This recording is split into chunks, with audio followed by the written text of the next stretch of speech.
Corporate connection में हमारे साथ आज दो कंपनियां जुड़ने वाली हैं। कोल्टे पाटिल और इंडियन बैंक के मैनेजमेंट से आज बातचीत होगी। और सबसे पहले रियल्टी सेक्टर की कंपनी कोल्टे पाटिल के मैनेजमेंट से हम बात करेंगे। करीब 3 दशक पहले बनी कंपनी का हेडक्वार्टर पुणे में है। कंपनी पुणे, मुंबई और बेंगलुरु में 50 से ज़्यादा प्रोजेक्ट्स पर काम करती है और कंपनी की तीसरे तिमाही के नतीजे जो आए हैं और जो आय है वो लगभग 79% यहाँ पर घटती हुई दिखाई दी है। नेट घाटा 27 करोड़ से बढ़ा है और 63 करोड़ पे पहुंच गया है। किन वजहों से दबाव हमें देखने को मिल रहा है, नए लॉन्चेस को लेकर फिलहाल क्या स्थिति है, तमाम मुद्दों पर बात करते हैं। कोल्टे पाटिल के ग्रुप सीईओ राहुल तलेले मेरे साथ जुड़ गए हैं।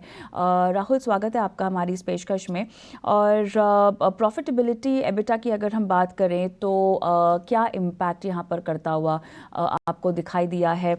गाइडेंस आने वाली तिमाहियों के लिए आप क्या देना चाहेंगे? ये 9 मंथ्स की बात करें तो हमने अभी तक हाईएस्ट एवर बीडी अचीव किया है, हाईएस्ट एवर लॉन्चेस किए हैं और हाईएस्ट एवर प्री सेल्स भी अचीव कर लिया है। सो गोइंग फॉरवर्ड ऑल्सो हम बहुत कॉन्फिडेंट है कि ये ट्रेंड हम बरकरार रखने की कोशिश करेंगे और उसके लिए बैकअप है, लॉन्चेस है, स्ट्रॉन्ग इन्वेंट्री हमारे पास अवेलेबल है। सो मार्जिन्स या प्रॉफिट की बात करें तो रियल एस्टेट में सीसीएम मेथड फॉलो होता है, उसके वजह से मार्जिन्स काफी हद तक quarter on quarter basis distorted दिख सकते हैं, क्योंकि कोई क्वार्टर में आपके, जैसे कि ये क्वार्टर में हमारे ओसी बहुत लिमिटेड आए तो रेवेन्यू बहुत ही लिमिटेड रिकॉग्नाइज हुआ। वेरएज उसके अगेंस्ट में हमारे जो ओवरहेड्स होते हैं वो क्वार्टर ऑन क्वार्टर एक उसमें से लार्ज कंपोनेंट एक फिक्स होता है, तो आपका जो डिडक्शन फिक्स है और रेवेन्यू कम है, तो इसलिए मार्जिन्स आपको डिस्टॉर्टेड दिख सकते हैं। बट गोइंग फॉरवर्ड जो आज हम लास्ट 1.5-2 साल में जो हम इन्वेंट्री हमने जो बेची है उसके प्राइस रियलाइजेशन हमारे काफी हद तक बिजनेस प्लान नंबर से काफी हद तक ज्यादा है कंसिडरिंग दैट, और हमारी कंस्ट्रक्शन कॉस्ट ऑन ट्रैक है, तो हम मार्जिन अराउंड FY 26 ऑनवर्ड्स ये मार्जिन रियलाइज होना चालू होंगे जब हम ये प्रोजेक्ट्स के पोजीशन देंगे। तो हमें लगता है कि अराउंड एक 20 से 25% के ईबिटा मार्जिन ये प्रोजेक्ट्स में जरूर आने वाले हैं FY 26 लास्ट क्वार्टर्स ऑनवर्ड्स। साथ ही राहुल, अगर हम देखें तो डेट सिचुएशन में काफ़ी सुधार आता हुआ दिखाई दे रहा है, लेकिन क्या ये सुधार आने वाली तिमाहियों में और बढ़ेगा? इसको लेकर क्या ट्रैजेक्टरी आपने डिसाइड की है? सर्टेनली हम कॉन्फिडेंट है, उसके पीछे मल्टीपल रीजंस है। पहले तो हमारा जो हम बिजनेस डेवलपमेंट जो हमने क्लोज किए हैं उसके लिए payments, most of the payments हो चुके हैं, बहुत लिमिटेड पेमेंट्स करने बाकी हैं।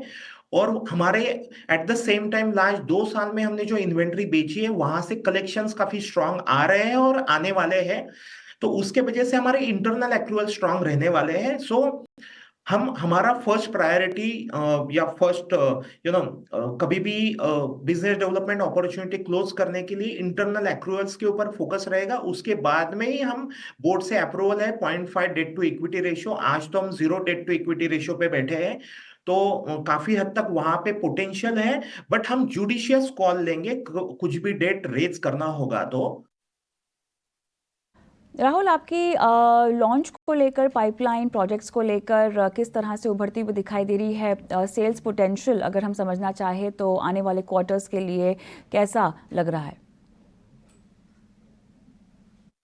करंटली अराउंड ये साल में हमने 3,200 करोड़ के लॉन्चेस किए हैं, और अभी अगले 2 महीने में हम अराउंड 1,800 से 2,000 करोड़ के लॉन्चेस होंगे। सो ये साल में 5,000 करोड़ के लॉन्चेस हो जाएंगे, और अगले साल में भी हमारे अराउंड 7,000 करोड़ के लॉन्चेस प्लान कर रहे हैं हम।